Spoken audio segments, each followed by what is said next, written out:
আসসালামু আলাইকুম viewers, hopefully সবাই অনেক ভালো আছেন। This is Roksana's creation. আজ আমি দেখাবো মজাদার জনপ্রিয় কোপ্তা পোলাওয়ে কী কী ইনগ্রিডিয়েন্টস লাগছে চলুন দেখে।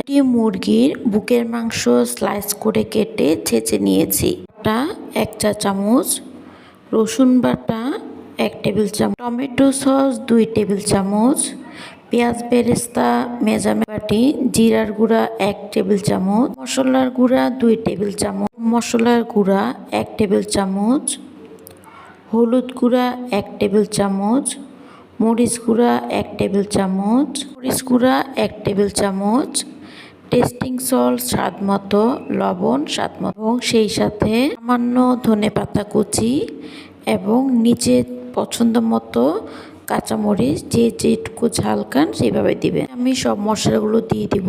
প্রথমে মরিচ গুঁড়া, হলুদ গুঁড়া, কাবাব মশলার গুঁড়া, জিরার গুঁড়া, কাবাব মশলার গুঁড়া, কালো গোলমরিচের গুঁড়া, আদা বাটা এবং রসুন বাটা, টমেটো সস, সেই সাথে ছোট বাটির 1 বাটি ধনেপাতা এবং নিচে পছন্দ মতো কাঁচামরিচ, যে যেটুকু ঝাল খান, সাথে লবণ, মেজারমেন্ট বাটির 1 বাটি পেঁয়াজ বেরেস্তা দিয়ে দিতে হবে। সবগুলো মশলা দিয়ে দেওয়ার পর চিকেনের সাথে সবগুলো মশলা ভালোভাবে কষলিয়ে নিতে হবে, যাতে করে সব মশলা গোস্তের সাথে ভালোভাবে মিশে যায়। এখন আমি ম্যারিনেটের জন্য 1 ঘন্টা ফ্রিজে রেখে দিই। ম্যারিনেট হওয়ার পর গোস্তগুলোকে বাইন্ডিং করার জন্য পরিমাণ মতো বেসন এবং চালের গুঁড়া দিয়ে দিতে হবে। বেসন এবং চালের গুঁড়া দিয়ে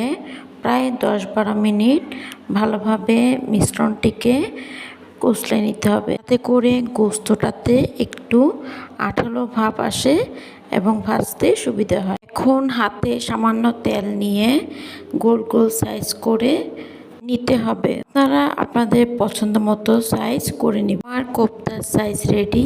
এখন আমি ভাজতে চলে যাব। একটি প্যানে তেল গরম করে মৃদু আঁচে দিয়ে কোপ্তাগুলোকে এক এক করে ডুবো তেলে দিয়ে দিব। কোপ্তাগুলোকে এক এক করে দেওয়ার পর জালটাকে আস্তে রেখে উল্টে পাল্টে করে ভেজে নিতে হবে। ভাজার সময় খেয়াল রাখতে হবে সব জায়গায় যেন সমানভাবে ভাজা হয়। আমি লালচে হয়ে না আসা পর্যন্ত আস্তে আস্তে এগুলোকে ভাজতে থাকবো। ভাজা শেষ। এখন আমি একটি ছাঁকনি দিয়ে কোপ্তাগুলোকে তুলে নিচ্ছি। খুব সুন্দর কালার হয়ে এসেছে এবং খেতেও সুস্বাদু হয়েছে। এবার আমি পোলাওয়ের জন্য একটি পোলাওর চাল ধুয়ে এটাকে ছাঁকনিতে ছেঁকে নিচ্ছি। পোলাও তৈরিতে আমাদের যা যা লাগছে: পেঁয়াজ বেরেস্তা, ঘি, আলু বোখারা আমি 6টি নিয়েছি, কাঁচামরিচ 7-8টি, দারচিনি, এলাচ, রসুন বাটা, আদা বাটা, স্বাদ মতো লবণ। একটি ফ্রাই প্যান গরম করে পরিমাণ মতো তেল দিয়ে দারচিনি এবং এলাচগুলো দিয়ে দিব, সাথে 6-7টি পেঁয়াজ কুচি দিয়ে দিব। এরপরে পেঁয়াজগুলো বাদামি হয়ে না আসা পর্যন্ত নাড়তে হবে, সেই সাথে আদা বাটা এবং রসুন বাটা দিয়ে দিই। এবার চালগুলো ঢেলে দিয়ে প্রায় 20-25 মিনিট চালগুলোকে ভেজে নিতে হবে। চালগুলো যখন ভাজা ভাজা হয়ে আসবে তখন স্বাদ মতো লবণ দিয়ে দিব। লবণ দিয়ে আরও 15-20 মিনিট নাড়াচাড়া করতে হবে। চালগুলো ভাজা হয়ে গিয়েছে। এখন আমি সামান্য গরম পানি দিয়ে দিব।